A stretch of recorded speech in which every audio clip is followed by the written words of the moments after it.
Hey, are you currently going through a recovery right now after a lower body injury or surgery, especially an ACL surgery or an ankle surgery? If you are and you like to stay in shape and you're probably just wondering why, like, what can I do right now so I don't lose all my muscle mass, all my strength, and all my gains? If you're one of those person, this video is for you.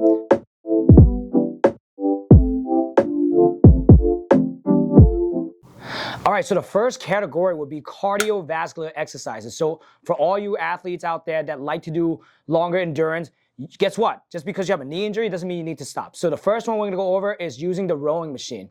So as you can see, because you have your knee brace on, and you can see on my left knee, I have that red band, which is mimicking the knee brace. You can place your leg on top of a pad where you can just slide up and down. You can still use your rowing machine. That way you can still get a really good cardiovascular workout using the rower. Next, you can use the assault bike or the echo bike where you have the arm pedaling. So what you're gonna do is you're gonna sit on the bike and you're gonna rest your foot on top and you're just gonna pedal as hard as you can. Guess what, guys? This is a lot harder than just riding a regular bike because your upper body has to work twice as hard to get your heart rate up. And do this for 30 seconds as hard as you can and tell me you're not tired. All right, second category is gonna be all the lifting exercise. All the guys and girls out there that wanna gain muscle, doesn't wanna lose their muscle mass and still look athletic, this is for you. So the first exercise will be your chest exercise. My favorite to do this is just incline push-up. And the reason why I like it so much is that the leg that you're not supposed to put weight on, you can actually keep it straight and you can use it to engage your glutes.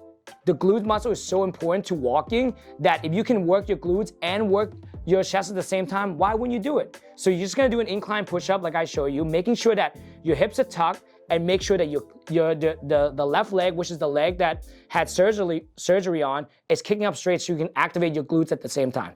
While you're doing this, making sure that you do it to a point where you still have 5 reps left before you get fatigued and fail. Because we don't wanna go to failure, okay? We wanna protect yourself and the surgeon. Next exercise I got for you would be a back exercise, right? So I love, obviously, if you're throwing athletes or anything like that, anything involved overhead, you need strong back, right? So some of my favorite exercise, all seated exercise, by the way. So you're gonna do seating row. So with the seated row, as you can see, I keep my knees straight, I keep my brace locked. While I'm locking my brace, I make sure I think about contracting my quads, making sure that quads is firing as I'm pulling at the same time, right? So I like to do the single arm pull because guess what? You get to work your back and your core at the same time. So now we're killing like 3 birds with 1 stone. The next one we're gonna do what we call a modified pull down, right? So for those of you guys who love to do pull-ups and you cannot do a pull-up yet, but if you stay to the end, I can show you how to do a pull-up, so you gotta stay. So what we're gonna do a seated pull down. So you're gonna seat close to the rig and you're gonna put the band on top and you're gonna slowly roll down, just like what I'm showing you in the video. And as you notice that you can do single arm or double arm like I show you. And again, same reps apply, do not go into failure. Make sure you leave like 3 or 4 reps in the tank. Next one, you're gonna do your shoulders, right? Very important again. So with that, you can do seated shoulder press. For those of you with shoulder injury or shoulders discomfort, I would advise don't do this exercise. It's gonna keep creating you some sort of discomfort, right? Do things that actually make you feel good. That's the whole point of it. So if you can do shoulder press like I'm showing you, I would say do shoulder press. Again, keep it nice and light. If you used to do 60-pound shoulder press, I would say start out with 30 and build your way up there. After that, you can do your lateral raises, which is you just bring your arms out to the side. From there, you can really get good delts, your middle delt and your anterior delt. You can do those things. You can do lateral raises and you can do scaption. I like scaption a lot, which is the one I'm showing this video because that attacks both the front and the middle delt at the same time. All right, and this is the fan favorite, right?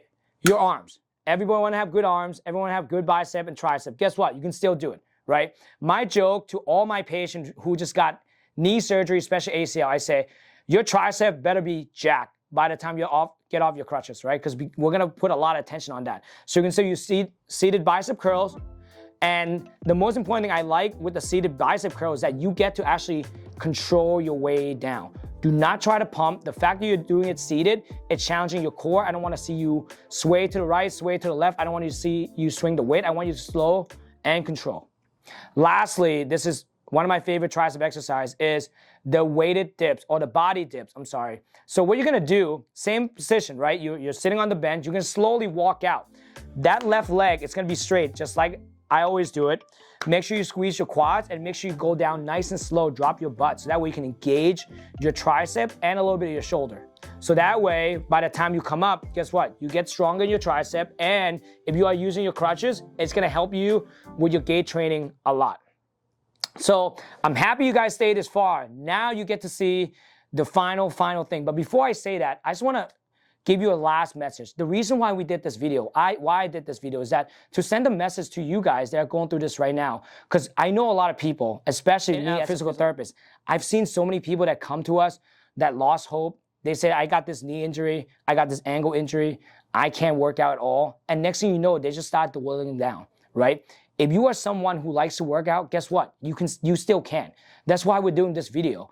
I encourage you, I challenge you to keep working out despite you don't feel like it, right? Because you can still do a lot of benefits, a lot of good to your body while working out. So I encourage you to work out, to stay on task, and do not give up. That's why we have this video. And last but not least, since you guys stayed this far, now I'm gonna show you how to do modified pull-ups, right? So the modified pull-up is really good for someone that can put weight on that surgical foot, right? The reason why you need to be able to put weight on it is that you need to be able to bring the band down so you can put the band into this knee. Once you can put the band into the knee, you can then slowly start doing your pull-ups, right? And this is gonna be the most incredible thing. If you guys are watching this video and you are doing pull-ups, please tag me on Instagram or social media because I would love to see that. So I hope you guys enjoyed this video. I'll see you next time.